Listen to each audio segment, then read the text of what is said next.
Bien, hermanos, buenos días. Estamos estudiando el libro de Hebreos. Estamos tratando de ver esta carta, que es una carta explicativa del Antiguo Testamento, pero a la luz de nuestro Señor Jesucristo. Y el autor comienza a mostrar a Cristo con estas credenciales altísimas, elevadas, que son dignas del Hijo de Dios. Y en esta parte que vamos a ver en esta mañana, desde el verso 4 del capítulo 1 hasta el verso 14, muestra a Cristo como superior a los ángeles. En todas las culturas y en todas las naciones, en todos los pueblos, en todas las tribus, se ha tenido mención y se ha tenido participación de seres espirituales que ellos le dan distintos nombres. Se les reconoce de distintas maneras, pero todos han sido seres espirituales. Algunos lo han asociado a la divinidad, como por ejemplo los griegos, como por ejemplo los hindúes, y otros lo han asociado a la naturaleza, por ejemplo en el norte de Europa, en algunos las hadas madrinas, el espíritu del bosque, el espíritu de la montaña, y todas esas cosas han sido asociados a estas divinidades, y también han sido asociados a elementos naturales, y también han sido asociados como a visitantes de otras galaxias. Se han mostrado así, de esa manera, y la gente lo ha percibido de esa manera, que son extraterrestres o visitantes de otros mundos que están o para ayudar a la humanidad o para perjudicar a la humanidad. Entonces, los registros hay que hay ángeles buenos y ángeles malos, estos seres buenos y estos seres malos. Las religiones también han estado muy abundantes. Por ejemplo, Mahoma recibió del ángel Gabriel toda la información para crear esta nueva religión llamada el Islam. José Smith recibió de un ángel llamado Moroni la información para escribir el libro de Mormón.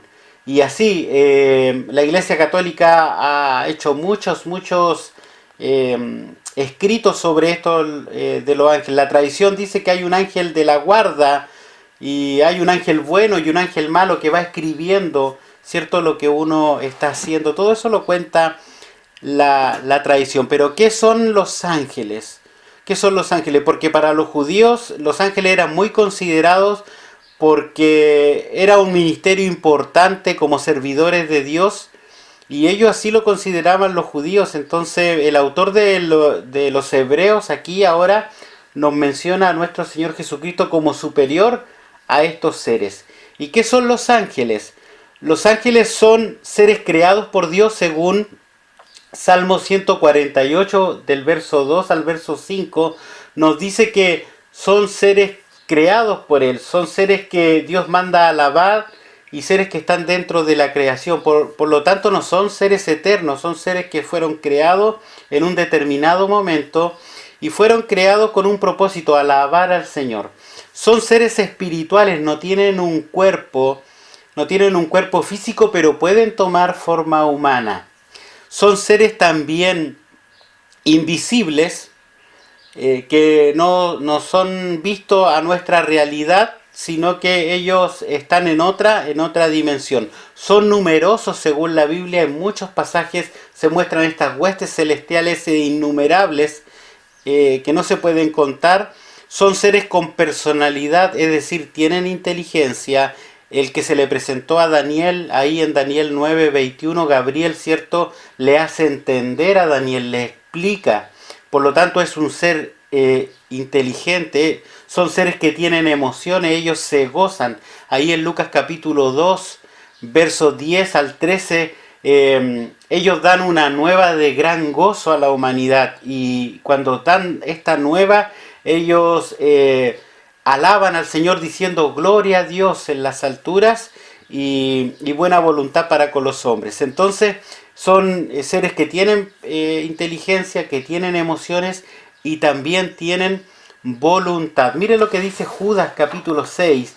Dice: y a los ángeles que no guardaron su dignidad, sino que abandonaron su propia morada, los ha guardado bajo oscuridad en prisiones eternas para el juicio del gran día. Estos ángeles tomaron la decisión de no mantenerse dignos delante del Señor, sino que se corrompieron y están ahí reservados para el juicio del gran día. Estos ángeles son seres superiores al hombre, superiores en fuerza, superiores en inteligencia, superiores en velocidad, superiores en todo sentido, porque no están limitados a los límites naturales que nosotros tenemos. Sino que ellos son seres distintos que funcionan en otra dimensión. Por lo tanto, en ese sentido son seres superiores. Hay testimonio en la Escritura que un ángel mató a 185.000 guerreros asirios en el Antiguo Testamento. Un solo ángel. También un solo ángel mató a todos los primogénitos en Egipto. Entonces hay una superioridad de los ángeles.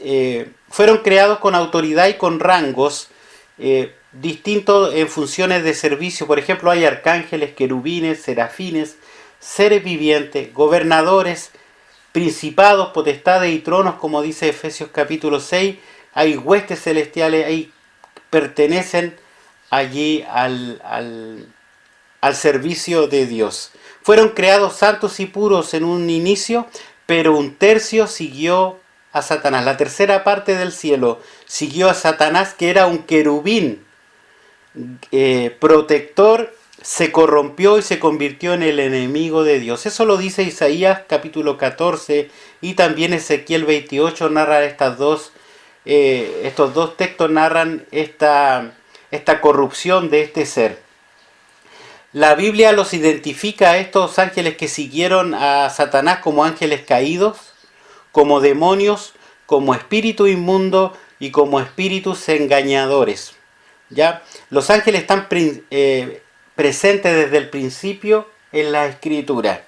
Su actividad es mucha, alaban a Dios, son mensajeros de Dios, mensajeros que le llevaron mensajes a Daniel, a Abraham, a Zacarías, a María, y protegen a los creyentes. Mire este salmo hermoso, el 34:7, el ángel de Jehová acampa alrededor de los que le temen y los defiende. Salmo 91:11, pues a sus ángeles mandará acerca de ti, que te guarden en todos tus caminos.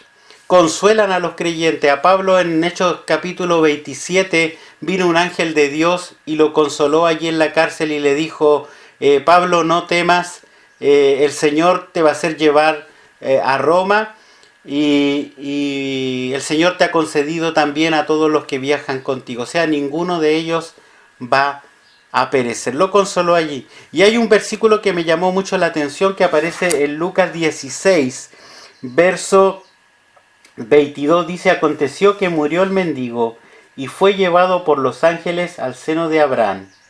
Y murió también el rico y fue sepultado. Miren, los justos, los creyentes, según el texto aquí, son llevados por ángeles a la presencia de Dios.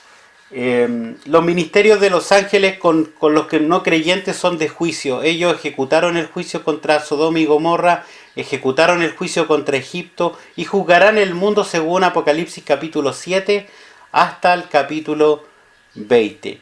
¿Cuál es la relación con Israel? ¿Por qué los israelitas tenían mucha conocimiento de los ángeles? Porque los ángeles lucharon por Israel. En el libro de Jueces capítulo 5 dice que el ejército de las estrellas peleó contra los pueblos que estaban allí. Porque a través de los ángeles recibieron la ley según Deuteronomio 33:2, según Hechos capítulo 7:53, Gálatas 3:19, y también en un futuro los ángeles van a sellar a los 144.000 en Apocalipsis capítulo 7, que son de las 12 tribus de Israel. Y hay una promesa del Señor Jesucristo en Mateo 24, verso 31, que los ángeles van a juntar al pueblo de Israel en un final. Y los van a juntar de todas las partes. Esa labor la van a hacer los ángeles. Con relación al Mesías también vemos que la participación de los ángeles con el Mesías fue desde el principio. Anunciaron al Mesías, lo anunciaron a María. lo protegieron cuando estaba siendo, quería ser atacado por Herodes. Le ministraron en el desierto cuando fue tentado por Satanás. También le ministraron en el huerto de Getsemaní cuando él estaba en la aflicción tremenda, pronto a enfrentar la cruz. Estuvieron en la resurrección, removieron la piedra, se le presentaron a las mujeres allí, predijeron su segunda venida en Hechos capítulo 1, versos 11 y 12. Se le acercaron a los discípulos y le dijeron, así como habéis visto ir al Señor Jesucristo, así va a regresar. Y están sujetos a Él. En el libro de los Hechos vemos una gran actividad de los ángeles, ayudando, liberando a los discípulos de la cárcel, hiriendo a Herodes, llevándolo de un lado a otros a los discípulos y a los apóstoles que estaban ahí predicando el Evangelio. Ahora, en el texto que acabamos nosotros de leer, dice que Cristo es superior a los ángeles. Como hijo de Dios en su parte espiritual, tal vez a nosotros no nos quepa duda a eso. Pero ¿sabe lo que dice el texto? Y menciona 4 cosas este texto, desde el 4 hasta el 14 del primer capítulo de Hebreos. 4 cosas por qué Cristo es superior. Primero, en el versículo 4, si usted tiene su Biblia ahí, dice, hecho tanto superior a los ángeles, por cuanto heredó más excelentes nombres que ellos. En primer lugar, a Cristo, a pesar de haber nacido de forma humana, Dios le dio un nombre que es sobre todo nombre. Un nombre en el cual se encuentra la salvación de la humanidad. Los ángeles anunciaron esto, ha nacido hoy en la ciudad de David el Salvador. Entonces ellos sabían que este nombre llamado Jesús, que significa Jehová salva, era un nombre mucho más excelente, un nombre que es sobre todo nombre. Y eso ya por su rango es mucho mejor que los ángeles. Un nombre en el contexto judío significa que da autoridad, que da carácter, que presenta un rango, da majestad, da poder y da excelencia. Por eso eran importantes los nombres con que llamaban a ellos, a sus hijos. Elegían muy bien los nombres que le iban a poner. Y dice, heredó más excelente nombre. Es decir, esa palabra dice que supera o sobrepasa el nombre que tienen los ángeles. Si nosotros consideramos a los ángeles, hay ángeles que están en la presencia de Dios. Los seres vivientes, los querubines están allí las 24 horas frente y miran la presencia de Dios. En el verso 5 dice, porque a cuál de los ángeles le dijo jamás, mi hijo eres tú, yo te he engendrado hoy. Y esto habla de una relación distinta a los ángeles. Los ángeles fueron seres creados, pero el Hijo de Dios ha sido un ser engendrado. Esa palabra engendrado significa que ha sido por nacimiento. Nacimiento. Y el verso 6 explica este versículo que dice, y otra vez dice, cuando introduce al primogénito en el mundo, dice, adórenle todos los ángeles de Dios. Mire, qué verso más interesante, porque habla de primogénito. Nosotros creemos que el primogénito es el primero en nacer, ¿cierto? El mayor de la casa, y eso en un sentido es correcto. Pero Cristo no es el primero, no es el primer hombre en nacer. Ni siquiera es el primer hijo de Dios en nacer, porque el Hijo es eterno allí en los cielos. Ni siquiera ha nacido el Hijo, sino que siempre ha existido. Entonces, ¿a qué se refiere primogénito? Al sentido como lo entendía un judío. O sea, no un judío, un judío. El sentido que tiene de preeminencia, que tiene de prioridad, de eminencia delante de Dios. Y no necesariamente el primero. Si ustedes recuerdan la historia de Jacob y Esaú, el que fue bendecido con la primogenitura fue Jacob, no Esaú, que había nacido primero. ¿Por qué motivo? Porque Esaú la despreció. Porque Esaú la despreció. En cambio, Cristo, Jacob la deseó con tal de que él la compró, la quiso comprar, incluso estuvo dispuesto a engañar a su padre para adquirir esta bendición. En cambio, Cristo acá es el primogénito, el que tiene la prioridad, el que tiene la eminencia, el primero y único en su clase. Eso significa también la palabra unigénito, que está muy relacionada a esta palabra primogénito. Eso habla el versículo 5 y el versículo 6. Pero al final del versículo 6 dice, adórenle todos los ángeles. Adórenle todos los ángeles. Mire, Dios le está diciendo, adoren al Hijo. Cuando en todo el Antiguo Testamento, Dios dice, yo no voy a compartir mi gloria con nadie. Con nadie. Y cualquiera que me reste adoración a mí, dice Dios, es un idólatra. Entonces, ¿por qué Dios está diciendo adoren al Hijo? Porque antes había dicho que Cristo es de la misma esencia, que Cristo es su Hijo, que Cristo es el Dios, que Cristo es la representación de Él. Y le está diciendo a sus ángeles aquí que le adoren. Tercera característica que aparece ahí en el versículo 8 y en el versículo 9 dice, tu trono, oh Dios, por el siglo del siglo, cetro de equidad es el cetro de tu reino.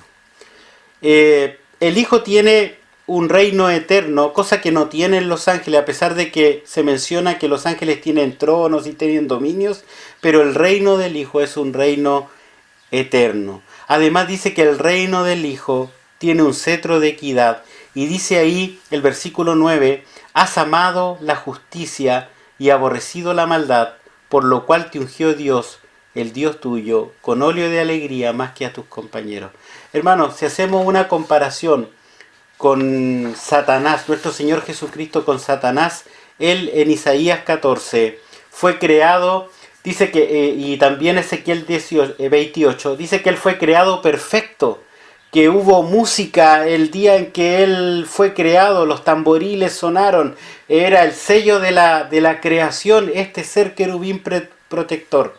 Pero ¿qué pasó en su corazón? Él quiso sentarse en el trono de Dios. Miren lo que dice Isaías 14, verso 12. Como caíste del cielo, oh lucero, hijo de la mañana, cortado fuiste por tierra, tú que debilitabas a las naciones, tú que decías en tu corazón, subiré al cielo en lo alto junto a las estrellas de Dios, levantaré mi trono y en el monte del testimonio me sentaré a los lados del norte. Sobre las alturas de las nubes subiré y seré semejante al Altísimo, mas tú derribado eres hasta el Seol, a los lados del abismo. Él pretendía ese trono que estaba allí. Sin embargo, al Hijo, Dios le dice, siéntate a mi diestra. Yo te voy a dar el trono. Yo te voy a dar el trono. Y en hebreo explica por qué Dios le da el trono. ¿Sabe por qué Dios le da el trono? Porque el Hijo estuvo dispuesto a humillarse hasta la muerte y muerte de cruz. Y Dios le dio un nombre que es sobre todo nombre y lo exaltó hasta lo sumo. Y este trono, Dios, nuestro Señor Jesucristo dice el verso que ama la justicia, que ama hacer lo correcto, por lo tanto va a ser un rey justo, va a ser un rey que va a recompensar a todos según lo que han hecho para él. Y bueno, y ahí sigue diciendo en el verso 13, por ejemplo, Dios le dice al Hijo, siéntate a mi diestra. A pesar de que los ángeles son seres poderosos, el Señor Jesucristo tiene un nombre que es sobre todo nombre, mayor que los ángeles. Tiene una relación con el Padre mucho mejor porque es el Hijo de Dios. Y tiene además un trono que Dios le ha dado y le dijo, siéntate a mi diestra. Y ese trono va a ser como lo dicen los profetas, el reino milenial va a ser un reino perfecto. Perfecto, no van a haber necesidad de guerra, ninguna cosa que hoy día vemos va a estar allí, sino que va a ser un reino próspero. El Hijo es superior a los ángeles y eso es lo que le está diciendo aquí en la Escritura. Eso sería, hermana Marcia.